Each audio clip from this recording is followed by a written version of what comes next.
माता सती के आत्मदाह से जगत स्वामी महादेव अत्यंत पीड़ा में थे, लेकिन कोई था जो बहुत ज्यादा खुश था। महादेव की इस व्यथा का नाजायज फायदा उठाने का सोच रहा था।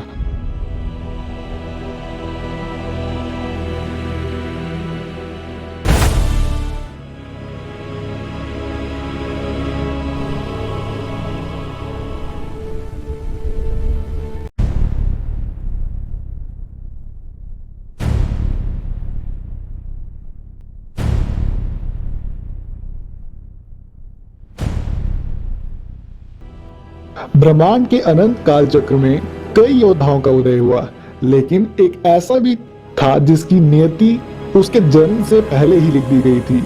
एक ऐसा बालक जिसे देवताओं का रक्षक और असुरों का काल बनना था।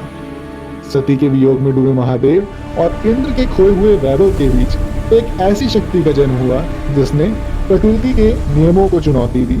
आज हम उस दिव्य सेनापति की परत दर परत कहानी सुनेंगे, जिसे संसार कार्तिकेय के नाम से जानती है। तो दोस्तों, ये बात करती है जब माता सती के आत्मदाह के पश्चात महादेव ने संसार से मुख मोड़ लिया था। कैलाश की गुफाओं में वे एक ऐसे समाधि में लीन थे जहां समय था ना भावनाएं। दूसरी ओर कश्यप ऋषि और दिति के वंश में जन्मा ताड़कासुर अपनी महत्वाकांक्षाओं की आग में जल रहा था। उसने वर्षों तक निराहार रहकर ब्रह्मा जी की तपस्या की। जब विधाता प्रकट हुए तो ताड़कासुर ने अत्यंत चतुराई दिखाई। उसने सोचा कि शिव तो अब वैरागी हैं, वे विवाह नहीं करेंगे और बिना विवाह के पुत्र संभव नहीं है। उसने वरदान मांगा, हे पितामह, मेरी मृत्यु केवल और केवल शिव के पुत्र के हाथों से हो, जिसकी आयु मात्र 6 दिन की हो। ब्रह्मा जी ने तथास्तु कहा और यहीं से शुरू हुआ देवताओं के पतन का दौर। ताड़कासुर ने स्वर्ग पर अधिकार कर लिया, अप्सराओं को बंदी बना लिया और देवताओं को दर दर भटकने पर मजबूर कर दिया।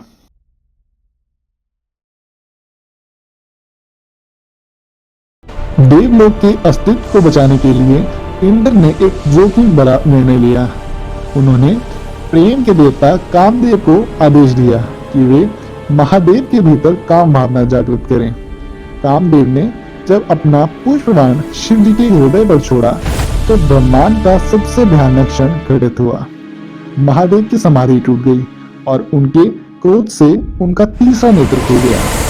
एक ही पल में कामदेव भस्म होकर राख हो गए। देवता भयभीत थे, लेकिन माता पार्वती अडिग थी।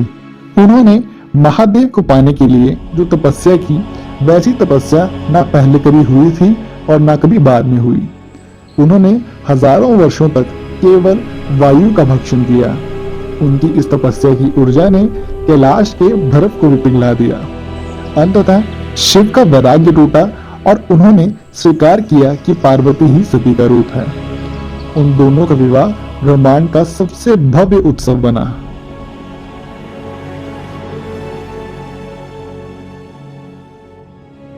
भगवान कार्तिकेय का जन्म किसी साधारण प्रक्रिया से नहीं हुआ था। शिव और शक्ति के मिलन से एक अत्यंत प्रज्वलित दिव्य बीज उत्पन्न हुआ। यह इतना शक्तिशाली था कि पृथ्वी उसे धारण नहीं कर सकती थी। अग्निदेव उसे लेकर भागे, लेकिन वे भी झूलने लगे। उन्होंने उसे गंगा में छोड़ दिया। गंगा का शीतल जल जब उबलने लगा, अंत में गंगा ने उसे श्रवण नामक वन के कुंड में स्थापित कर दिया। वहां वह दिव्य तेज विभाजित होकर 6 सुंदर बालकों में बदल गया। वहां से गुजर रही 6 कृतिकाओं ने जब उन बालकों के रुदन को सुना तो उनका मातृत्व उमड़ पड़ा।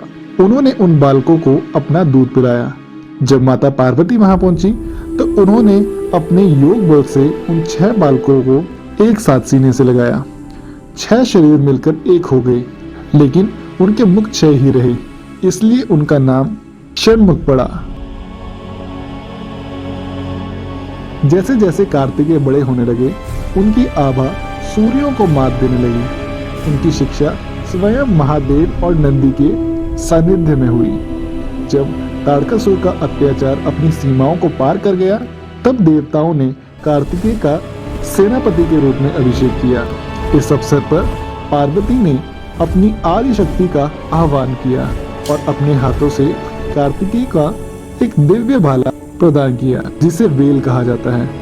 ये कोई साधारण धातु शस्त्र नहीं था, बल्कि यह साक्षात विवेक और इच्छा शक्ति का पुंज था।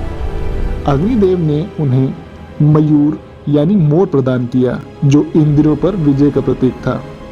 अब 6 दिन का वह बालक देवताओं की करोड़ों की सेना का नेतृत्व करने के लिए तैयार था।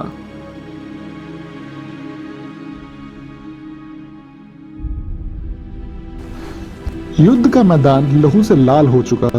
ताड़कासुर ने अपनी मायावी शक्तियों से हजारों नकली कार्तिकेय पैदा कर दिए ताकि असली सेनापति भ्रमित हो जाए। लेकिन कार्तिकेय के 6 मुख ने हर दिशा की माया को एक साथ देख लिया। उन्होंने अपने धनुष की टंकार से दिशाओं को कपा दिया। अंतिम क्षण में ताड़कासुर एक विशाल पर्वत का रूप लेकर कार्तिकेय को कुचलने के लिए आगे बढ़ा। तब कार्तिकेय ने अपने वेल अस्त्र का स्मरण किया। वह भाला बिजली की गति से आकाश से चीरता हुआ निकला और पर्वत रूपी ताड़कासुर को हृदय में भेद दिया। एक भयानक गर्जना के साथ ताड़कासुर के प्राण निकल गए। जैसे ही वह गिरा, आकाश से पुष्पों की वर्षा होने लगी और देवताओं ने स्कंद की जय जयकार की। तो दोस्तों, यह केवल एक असुर के वध की कहानी नहीं है, यह प्रतीक है कि कैसे कठिन परिस्थितियों में भी धैर्य और एकाग्रता से विजय प्राप्त की जा सकती है। भगवान कार्तिकेय के 6 मुख हमारी 5 इंद्रियों और मन को नियंत्रण की शक्ति को दर्शाते हैं। तो वीडियो अगर आपको अच्छी लगी हो तो आप लाइक जरूर कीजिए।